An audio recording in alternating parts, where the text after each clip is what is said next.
केंद्रीय मंत्री और आप सबके लाडले नेता अनुराग ठाकुर, ये मंच आज सम्मानित है मात्र इसलिए नहीं क्योंकि इस मंच पर विराजमान है महिला मोर्चा की आपकी प्रदेश की जिला की अध्यक्षाएं। ये मंच आज गौरवान्वित है मात्र इसलिए नहीं कि माया जी की माया से बलदेव भाई इस मंच पर विराजमान हैं। इस मंच का सबसे बड़ा गौरव ये कि मात्र भारतीय जनता पार्टी एक ऐसी राजनीतिक पार्टी है जो महिला का सम्मान बहन के नाते सिर्फ मंच तक सीमित नहीं रखती। एक बहन जब मंच के सामने से खड़े होकर बुलंद आवाज में बोलती है तो उसकी आवाज को और समर्थन देने के लिए स्वयं केंद्रीय मंत्री चुप हो जाते हैं। इसलिए आज इस मंच ने सुना किस प्रकार से आपने अनुराग जी को जय श्री राम कहा। इस मंच ने आज सुना कैसे आपने बलदेव जी को, रश्मि जी को जय श्री राम कहा। लेकिन इस मंच से लीला जी को जय श्री राम। मैं वंदन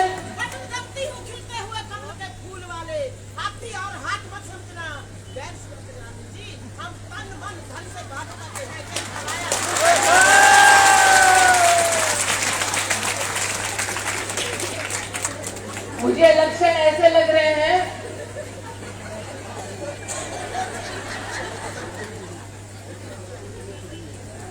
कि बहुत जल्द टिकट मांगने लीला जी आने वाली है।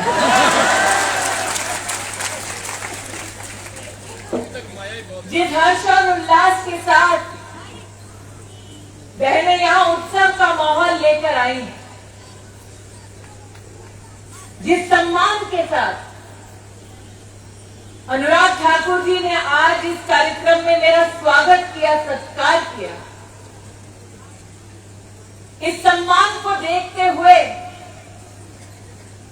मन में एक प्रश्न जागा है। बहनें मात्र अनुराग ठाकुर की है ऐसा नहीं,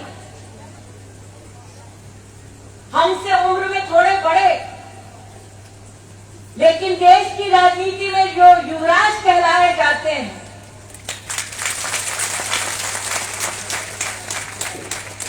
वो कुछ अमेठी से ऐसा निकले कि अब भी भारत घूम रहे हैं। फर्क यह है अनुराग ठाकुर और अमेठी के पूर्व सांसद में कि अनुराग ठाकुर अपने राजनीतिक कार्यक्रम में अपनी बहनों का सम्मान करना नहीं भूलते, बहनों से कदम मिलाकर चलना नहीं भूलते। लेकिन कांग्रेस पार्टी में आजकल बेटे के प्रति ज्यादा प्रेम है। बेटियां यात्रा से लुप्त हो चुकी हैं। अब झगड़े उनके घर के हैं, हमसे कोई सरोकार नहीं। लेकिन एक महिला कार्यकर्ता होने के नाते हम इस बात का गौरव करती हैं कि चाहे हमारे जिला का अध्यक्ष हो, चाहे हमारा सांसद हो, भारतीय जनता पार्टी वो परिवार है जिसमें भाई और बहन कदम से कदम मिलाकर प्रदेश और राष्ट्र को विकसित, समृद्ध, स्वस्थ और सामर्थ्य की दृष्टि से परिपूर्ण करने के लिए विकास की एक अनंत यात्रा पर निकल चुके हैं। बलदेव जी ने आज इस मंच से कहा कि जय घोष कुछ ऐसा हो कि आवाज दिल्ली तक जाए।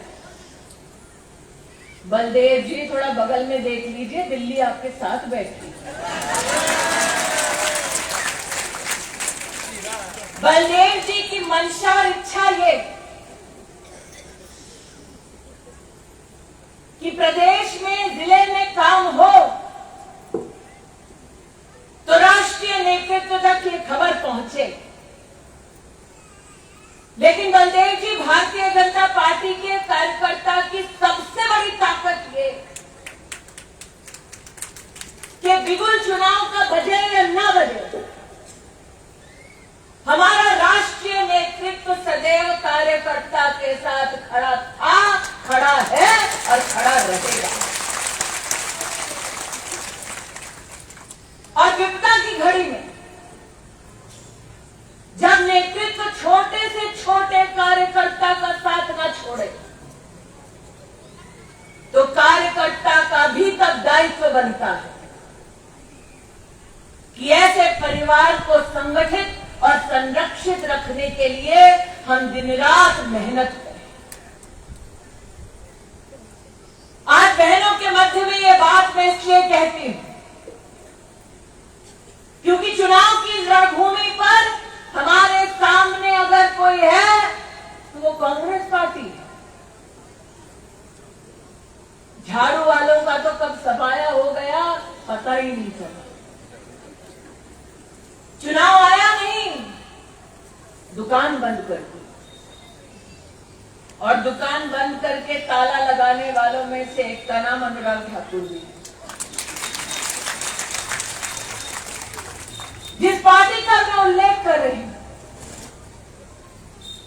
आज उस पार्टी का कोई हर्ष देखे तो क्या है। 2019 का लोकसभा का चुनाव कुछ ऐसा, हारे कांग्रेस के राष्ट्रीय अध्यक्ष अनुराग जी तो फिर भी उदारता दिखा रहे हैं। कह रहे हैं कि अमेठी से राहुल गांधी हार गए। भारत के इतिहास में आज तक कभी कांग्रेस का राष्ट्रीय अध्यक्ष चुनाव नहीं हारा और कांग्रेस के राष्ट्रीय अध्यक्ष को भारतीय जनता पार्टी के साधारण महिला कार्यकर्ता ने हराया। ये भारतीय जनता पार्टी का इतिहास है। 19 में हारे और अब तक अपना अध्यक्ष चुन नहीं पाए। 19 में चुनाव हारे और अब तक ये तय नहीं कर पाए कि उनका नेता कौन है जो अपनी पार्टी को नेतृत्व देने में असमर्थ है। वो हिमाचल प्रदेश को नेतृत्व क्या खाक दे पाएंगे। इसीलिए हिमाचली इलेक्शन के वक्त पोलिंग बूथ पर जाएंगे और हाँ लीला जी, कमल का बटन भी दबाएंगे।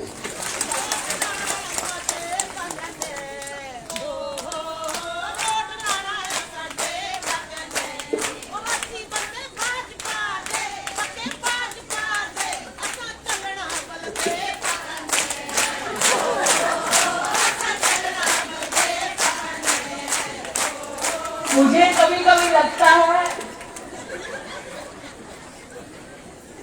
कि लीला जी जैसे अनुराग जी ने कहा धमाल बूथ पर करेंगी, अब लगता है अनुराग जी धमाका जिले में करने का इनका प्लान है। लेकिन जिस शैली में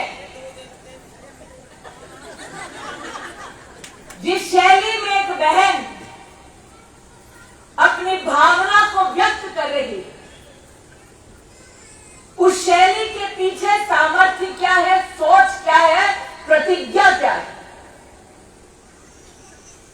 प्रतिज्ञा शब्द का इस्तेमाल क्यों कर रही हूं मैं? कांग्रेस पार्टी के नेतृत्व ने, और इसके गवाह मात्र मैं और अनुराग नहीं बल्कि पूरे देश की जनता है, कांग्रेस पार्टी के नेतृत्व ने देश की संसद में और दिल्ली की सड़कों पर उन लोगों का समर्थन किया जिन्होंने नारा दिया भारत तेरे टुकड़े होंगे। देश का एक नागरिक पूछता रहा कि चुनाव तो इंदिरा गांधी भी हारी थी, लेकिन इंदिरा गांधी ने कभी हिंदुस्तान के टुकड़े होने की कल्पना नहीं रखी। ऐसा क्यों है? ये कल्पना राहुल गांधी ने राष्ट्र के सामने प्रस्तुत की और उस कल्पना का समर्थन किया।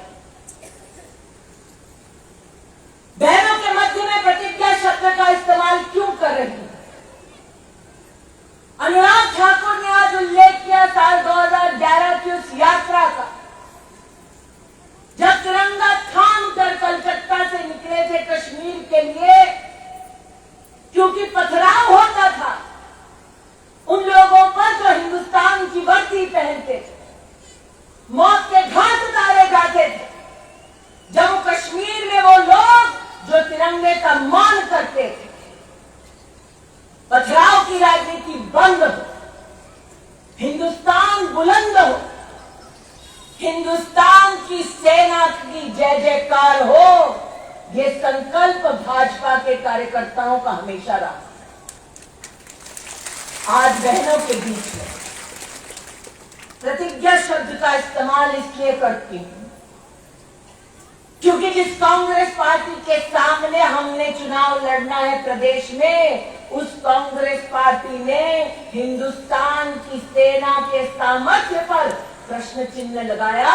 इसलिए आज इस वीर भूमि की वीर माताओं और बहनों से कहने आई हूं कि अगर दम है तो प्रतिज्ञा लो कि जिस कांग्रेस पार्टी के नेता ने हिंदुस्तान की सेना की काबिलियत पर प्रश्न चिन्ह लगाया, हिंदुस्तान के टुकड़े हो, ऐसी बातें देश की राजधानी में कही, ऐसे गद्दारों की पार्टी को एक वोट बढ़ चढ़ से नहीं जाएगा।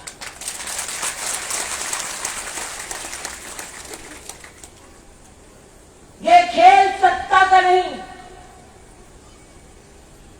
ये संकल्प सियासत का नहीं,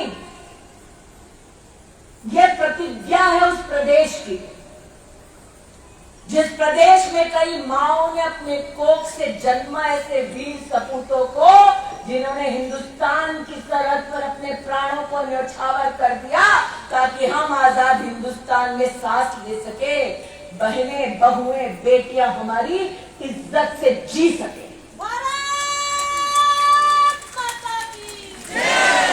इसलिए आज बहनों से कहती हूं, वो सत्ता के लिए यात्रा कर रहे हैं, हम विकास की यात्रा को समर्पित हैं। वो अपने फायदे के लिए यात्रा कर रहे हैं, हम जनसेवा के लिए संकल्प कर रहे हैं। वो प्रधानमंत्री की दौड़ में है और हम सीना तान कर कहते हैं कि हिंदुस्तान में एक ही प्रधान सेवक है जिसका नाम है नरेंद्र दामोदर दास मोदी। इसलिए आज प्रतिज्ञा का दिन है। प्रतिज्ञा किस लिए? मोदी जी के लिए, मात्र भाजपा के लिए नहीं, बल्कि हर उस परिवार के लिए जो भारतीय जनता पार्टी को समर्पित है, जिसके सहयोग से हिमाचल प्रदेश में सरकार बनी और जिनके आशीर्वाद से एक बार फिर हिमाचल प्रदेश में भारतीय जनता पार्टी की ही सरकार बनने वाली है। कुछ लोग कहते हैं रिवाज नहीं। मैं जब पहली मीटिंग में आई हिमाचल प्रदेश में, चुनाव की पूर्व बेला में, मैंने कहा रिवाज बदल देंगे, क्योंकि जब अमेठी से लड़ी तब लोगों ने दिल्ली से कहा रिवाज नहीं है जी, यहाँ से राहुल गांधी को ही वोट डालते हैं। तब भी मैंने कहा था रिवाज बदल देंगे, आज भी कहती हूँ रिवाज बदल देंगे, रिवाज बदल देंगे। भारतीय जनता पार्टी की सरकार दोबारा हिमाचल प्रदेश में बनाएंगे। और इसके पीछे मंशा क्या है? जन्म से लेकर मृत्यु तक जीवन के हर पड़ाव में भारतीय जनता पार्टी समर्पित है कि हर नागरिक का संरक्षण हो, हर नागरिक को सहयोग मिले।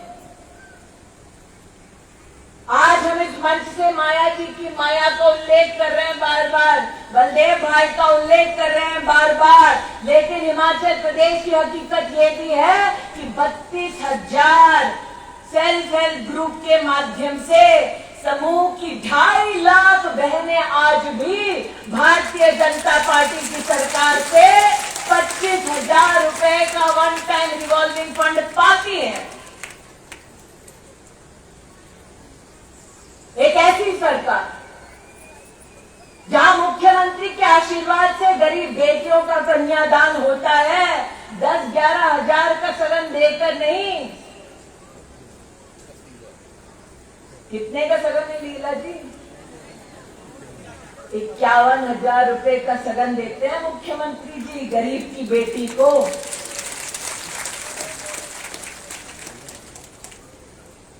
मात्र कन्यादान का नहीं, मुख्यमंत्री जी की शगुन योजना भी है 31,000 रुपए की। हमारे घरों में बेटी का कन्यादान जो करता है वो भाई माना जाता है, परिवार का बड़ा माना जाता है। बेटियों को जो शगुन देता है, अरे जो बेटी को शगुन दे, जो बेटी का कन्यादान करे, उसका ऋण परिवार जीवन भर नहीं उतार पाते। हम तो उस परिवार के कार्यकर्ता हैं, जनता से कहेंगे हम तुम्हारे ऋणी हैं कि हमको ये पुण्य काम करने का अवसर आपने जनता जनार्दन ने दिया। इसलिए बहनों से कहने आई कि ये प्रतिज्ञा का मंच है। प्रतिज्ञा किस बात की? इस मंच से रशन जी ने कहा, जननी जन्मदायिनी महिला को जब देखते हैं तो अन्नपूर्णा की कल्पना होती है, लक्ष्मी की कल्पना होती है। और लक्ष्मी की कल्पना के पीछे तात्पर्य क्या होता है? हम कहते हैं लक्ष्मी घर आए तो घर में अनाज की कभी कमी नहीं। आज भारतीय जनता पार्टी की कार्यकर्ताओं का ये गौरव है कि लक्ष्मी घर आई और 25 महीने से ज्यादा मुफ्त का अनाज मोदी के राज में लेकर आए। दिल पर हाथ रखकर बहने कहें, अगर केंद्र में, प्रदेश में कांग्रेस की सरकार होती तो क्या गरीब को 25 महीने मुफ्त का राशन घर पर मिलता? दिल पर हाथ रखकर कहें, कोविड की इतनी बड़ी बीमारी आई, एक इंजेक्शन 600 रुपए का है, 2 डोज लगे मुफ्त के, बूस्टर लगा मुफ्त का। अरे 1500 से ज्यादा रुपए की वैक्सीन मुफ्त में मिल गई। लक्ष्मी से यही तो स्वास्थ्य का संरक्षण मांगते हैं। अब दिल पर हाथ रखकर पूछिए अपने आप से, अगर केंद्र में कांग्रेस की सरकार होती, प्रदेश में कांग्रेस की सरकार होती, तो गरीब माताओं, बहनों और गरीब परिवारों को क्या मुफ्त का इंजेक्शन मिलता? नहीं मिलता। पैसा ठूस कर अपनी तिजोरी भर लेते, लेकिन गरीब को मरने के लिए मजबूर कर देते। दोपहर का समय है, बहनों की रसोई के साथ साथ शाम की क्या तैयारी करनी है, कुछ बहनों के मन में ये भी चलता होगा। एक तैयारी ये होती सुबह उठकर कि सूरज कब अस्त हो, गरीब की बहन, बहू, बेटी, पत्नी खुले में शौच के लिए जाए।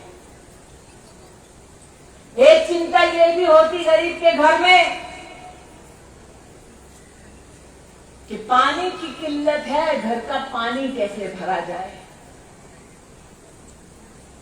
जब कांग्रेस का कार्यकाल था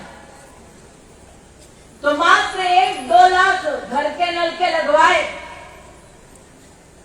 और भारतीय जनता पार्टी ने 4 साल में 8 लाख घर के नल के कनेक्शन लगवाए। बहनों को ये संख्या इसलिए बतला रही हूं क्योंकि बूथ पर जाकर लीला जी जैसा उत्साह तो होना चाहिए, लेकिन साथ में एक आंकड़ा एहसास दिलाएं कि पिछली बार 400 से रह गए थे, 250 थे कि 400 थे, उस एक एक वोट की कीमत अता की है इस विधानसभा की जनता ने। दोबारा ये गड़बड़ ना, आज ये प्रतिज्ञा लेकर जाना है। इस मंच से आज अनुराग जी ने उल्लेख किया कि डबल इंजन की सरकार को लेकर आना है। अनुराग जी, आपके भाषण में संशोधन करना चाहती हूं, तीसरा इंजन बढ़चढ़ से लगाना चाहती हूं। तीसरा इंजन लग जाएगा, बहनों से पूछ रही हूं, क्योंकि औरत जवान की पक्की होती है, बशर्ते औरत हिंदुस्तानी। तो बढ़चढ़ से तीसरा इंजन लग जाएगा, डबल इंजन के साथ साथ तीसरा इंजन लग जाएगा, कमल का फूल खिल जाएगा, खिलेगा, खिलेगा, खिलेगा। अनुराग जी ने कहा था सारी जगह देख के बोल देना। अनुराग जी, औरतें तो कह रही हाँ जी, पुरुष ना कह रहे हाँ जी। भाइयों से भी पूछ रही, हो जाएगा, हो जाएगा। ऊपर बैठे हैं इस बार, उसको हाँ दिख रहा है, दिख रहा है। तो भाई और बहन दोनों से पूछ रही हूँ,